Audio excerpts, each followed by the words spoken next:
Hoy les voy a hablar sobre el diagnóstico y manejo de migraña aguda. Para iniciar, la OMS define cefalea como un grupo de cefaleas caracterizadas por dolores de cabeza recurrentes. Son uno de los trastornos más comunes del sistema nervioso central. También define la migraña como una cefalea primaria. Esta tiende a aparecer en la pubertad con un pico aproximadamente entre los 35 y 45 años. Esta es recurrente y suele durar toda la vida. En los niños, los episodios suelen durar mucho menos y es mucho menor su proporción y su prevalencia, pero surgen con síntomas abdominales más prominentemente que con otros síntomas concomitantes, como a diferencia de los adultos. Las cefaleas son una causa muy frecuente de consulta a servicio de urgencias. Dentro de las cefaleas primarias, especialmente la migraña, que es la que vamos a tratar, constituye la principal causa de consulta.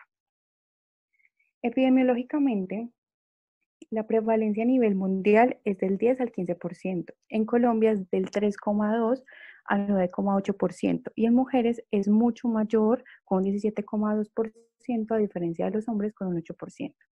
La magnitud de esta patología es alta, ya que 3 de cada 100 días perdidos por discapacidad en la población mundial es causada por la migraña. Fisiopatológicamente podemos encontrar que a pesar de la alta prevalencia de esta en la población en general, su fisiopatología no se conoce completamente. Está causada, esto es un resumen breve, por la activación de un mecanismo encefálico que conduce a la liberación de sustancias inflamatorias, que van a generar dolor tanto alrededor de los nervios como de los vasos sanguíneos de la cabeza. Para profundizar un poco más sobre esta, vamos a encontrar que en la corteza cerebral se va a generar algo que se llama DSP, que es depresión cortical prolongada. Esto se refiere a un proceso breve de excitación seguido por un proceso de inhibición de varios minutos.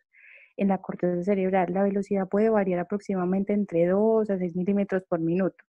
Esto lo que va a generar como tal son cambios eléctricos locales y se van a asociar directamente a cambios en el flujo sanguíneo de la corteza. Lo que les acabo de explicar se ve directamente implicado, sobre todo en las migrañas con características con aura. Y hay evidencia reciente que muestra que esta fisiopatología, pues lo que el DSP tiene la capacidad de activar el complejo trigémino vascular. Lo otro que podemos observar en la imagen que apreciamos es que en el punto 1, al suceder lo que es el DCP, lo que va a generar es la liberación extracelular de sustancias como óxido nítrico, ácido araquidónico, protones y potasio. Esta lo que va a generar es un impulso que va directamente a los ganglios del trigémino, de ahí que tiene la capacidad de activar el complejo trigémino. De ahí va directamente al punto 3, que lo podemos observar que se une al tronco encefálico. De ahí pasa al tálamo para tener un mayor procesamiento del estímulo, y en el punto 5, donde se encuentra el rafe dorsal, el locus coeruleus y el núcleo magno del rafe, se va a dar una modulación de los síntomas y de los síntomas, no, qué pena, del impulso como tal que se generó. Fisiopatológicamente se ha detectado que las personas que tienden a sufrir migrañas tienden a presentar factores intrínsecos particulares, como alteraciones en el metabolismo de plaquetas de serotonina del 5-HT, la activación, ese es un receptor, la activación de plaquetaria, aumento de la sensibilidad al óxido nítrico, niveles reducidos de enzimas metabólicas. Van a poder presentar funciones anormales de los receptores opiáceos y anormalidades electroencefalográficas, que lo que van a generar es mayor susceptibilidad para generar episodios de migraña. El cerebro tiende a ser en ocasiones sensible a estímulos y no se acostumbra a ellos fácilmente. Por ende, nosotros como médicos, para tener un éxito terapéutico, se recomienda reconocer desde el momento en el que empezamos a hacer una anamnesis del paciente los desencadenantes, que todos varían dependiendo de este. Pueden ser resplandores, luces brillantes, ruidos, sonidos, hambre, estrés, ejercicio, hipersomnia, alcohol, sustancias o insomnio. Se realizó una revisión sistemática que determinaba los factores dietéticos que se involucraban directamente con la migraña aguda. Esta revisión se realizó en buscadores como PubMed y Scopus entre el 2012 y el 2017, en lo cual se encontraron 137 artículos, de los cuales solo excluyeron 41 y se tuvieron en cuenta 20 que tenían referencia con respecto a los factores dietéticos relacionados con el proceso de migraña. La conclusión que se brindó con el artículo es que es importante conocer y controlar el efecto de determinados alimentos que están ingiriendo los pacientes en su organismo para poder mejorar como tal los síntomas de la migraña y no solamente mejorarlos, sino prevenir las posibles crisis. Por ende, más adelante en el manejo no farmacológico les explico la importancia de la interacción que nosotros tenemos con los pacientes para detectar los posibles gatillos que le estén desencadenando a la paciente la migraña.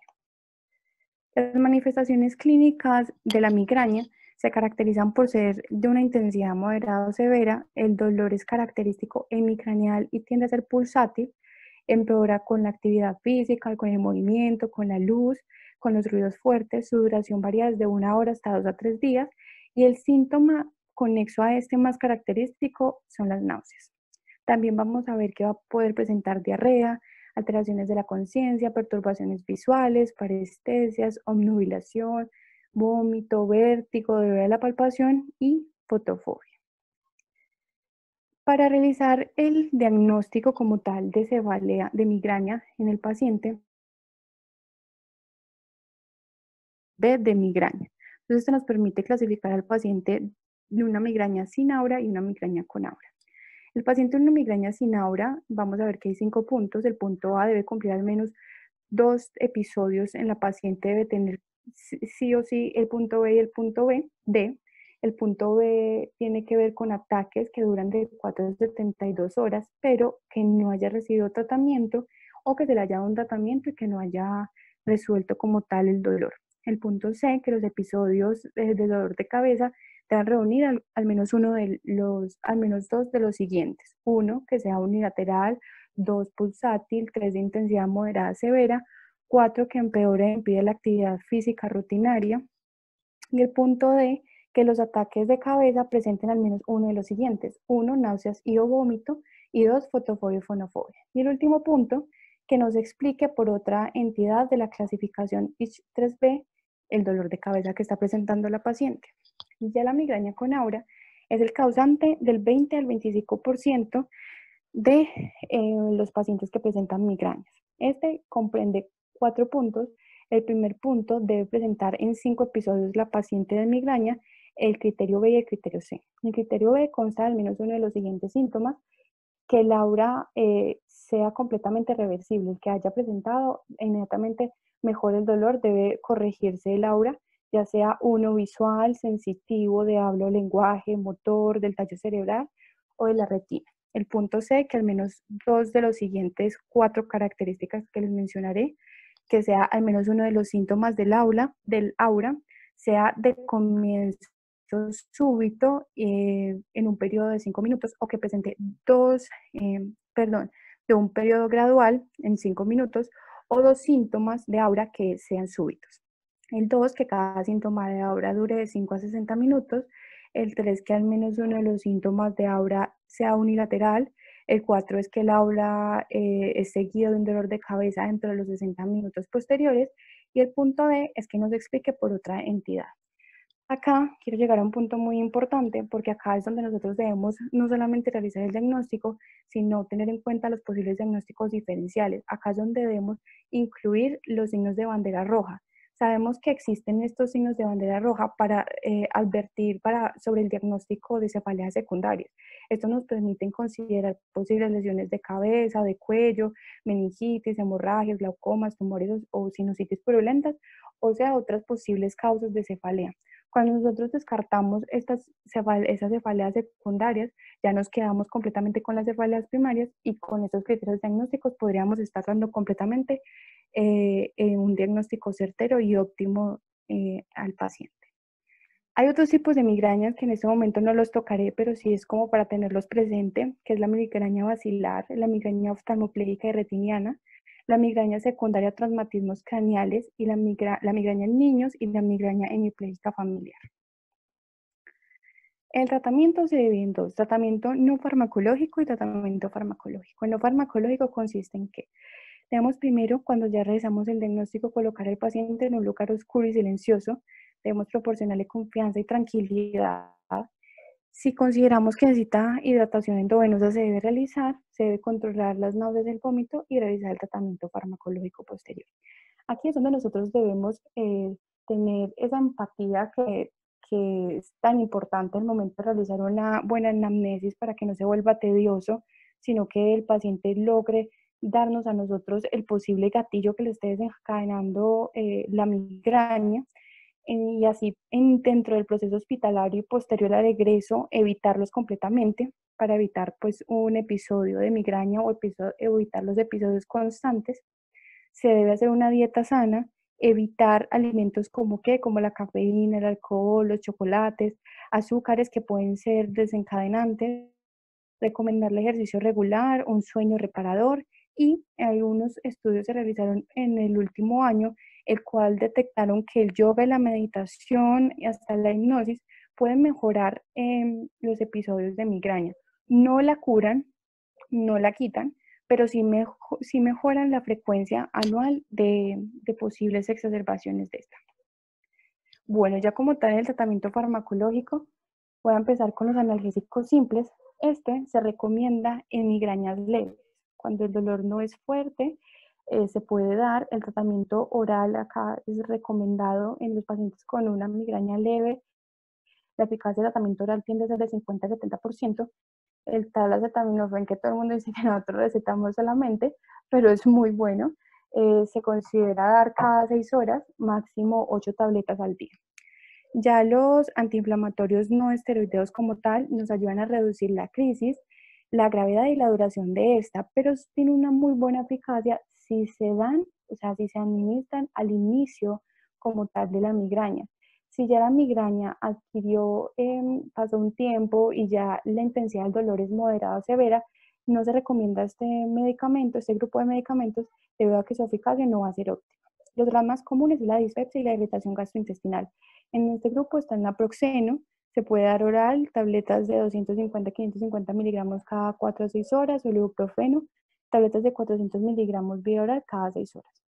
Los antagonistas de la 5-HT1 del receptor son buenísimos para tener lo que es la crisis aguda de migraña. Acá vamos a encontrar lo que es la ergotamina. Se va a administrar sublingual 2 miligramos cada 30 minutos, máximo 3 al día y máximo 5 a la semana. La ergotamina más cafeína viene en tabletas de 1 miligramo en 100 miligramos y se va a dar una tableta vía oral y posterior a esta, si no ha mejorado el episodio, se puede dar a los 30 minutos, máximo 6 al día y 10 a la semana.